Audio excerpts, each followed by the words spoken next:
बिस्मिल्लाहिर्रहमानिर्रहीम। आबादगार दोस्तों अस्सलाम वालेकुम।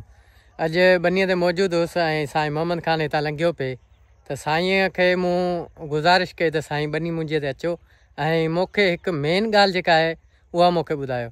मेन ॻाल्हि कहिड़ी आहे, कंपनियुनि वारा अचनि था, काफ़ी सारा दोस्त बि चवंदा जेके कंपनियुनि में आहिनि, उहे चवंदा आहिनि, अक्सर चवंदा आहिनि त गंदगार वारी दवा जेका आहे 40 खां 45 ॾींहंनि में हणो।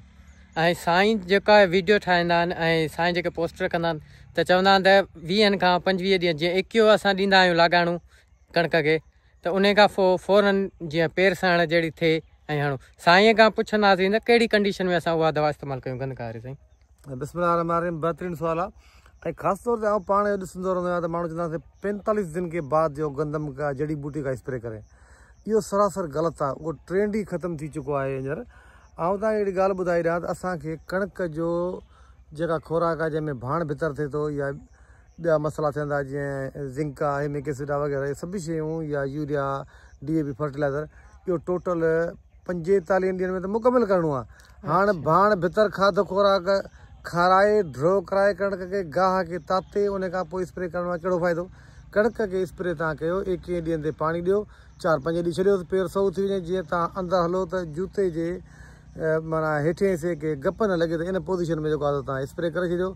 उन पोज़ीशन में छो जो कणिक नंढी हूंदी आहे न, तव्हां जेका बि दवा स्प्रे कंदो उहा डायरेक्ट ज़मीन ते किरंदी।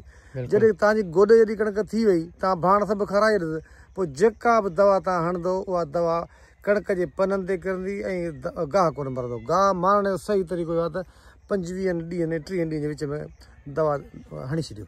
अच्छा साईं, हींअर तव्हां कहिड़ी दवा पिया हलायो ऐं दवा हलाइजे कहिड़ी कंपनी जी, कहिड़ी दवा हलाए? यार ॾिस न, गाह तक़रीबन कहिड़ियूं बनियूं हुजनि न, हिकिड़ा चवंदा आहिनि त यार विकिरे पन वारा गाह मॉडर्न, हिकिड़ा चवंदा दुम्बी सिटी, उन करे ॿई शयूं थींदियूं आहिनि अञा बनियुनि में। अक्सर करे जेको आहे 80% आहे त दुम्बी सिटी बि थींदी त हू बि थींदो, विकिरे पन वारो बि थींदो। उन करे बहितर जेको असां वटि फार्मुलेशन आहे उहा एटलांटिस ऐं बक्टल सुपर ॿई गॾु हणंदासीं, को बि गाह कोन बचंदो। बहितरीन बि आहिनि त कंहिं मल्टीनेशनल कंपनी हणी कंहिं रोलू कंपनी जी पंहिंजे फसल खे विञायूं त, ऐं घणा वरी दाहूं कंदा आहिनि दवा एटलांटिस 3.5, बस 3.5 तव्हां सवा एकड़ या 1.5 एकड़ ते हणो कोन सड़ंदी को। ऐं टिलर कैपेसिटी बि इहा ई वधाईंदी, जेका एटलांटिस जेतिरो बुढ़ो हणाईंदी न, ॿी कणिक कोन हणाईंदी। अच्छा साईं, आख़िरी सुवाल, 40 खां 45 मण नॉर्मल कणिक असां काईंदड़ आहियूं ऐं खणूं पिया, हा, उन खां वधाइजे कीअं?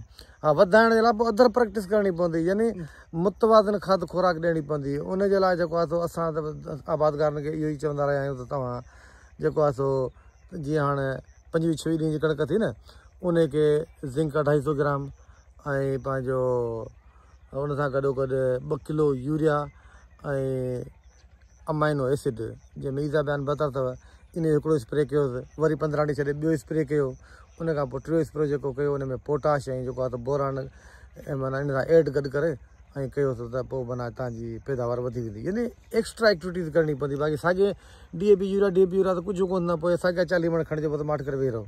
अच्छा सर, फर्टिलाइज़र उहा पूरी रखूं? उहो रखणो पवंदो, यूरिया 4 बोरी साॻियूं रखो, हा, DAP जूं जेके आहिनि हिकिड़ी बोरी, ऐं ज़िंक जेको आहे सो पहिरें लॻाइणे ते तव्हांखे जेको ॾियणो आहे खंदीअ सां गॾु या छटरे में। इहो जेको फार्मूलो तव्हां ॿुधायो पिया, अमाइनो एसिड ऐं यूरिया 2 किलो ज़िंक, इहो दवा खां पहिरीं लॻायूं या पोइ गंदगार दवा खां पोइ? इन जो वास्तो गंदगार दवा सां आहे ई कोन को। जेकर तव्हां पहिरीं बि लॻाए सघो था त हणी छॾियो।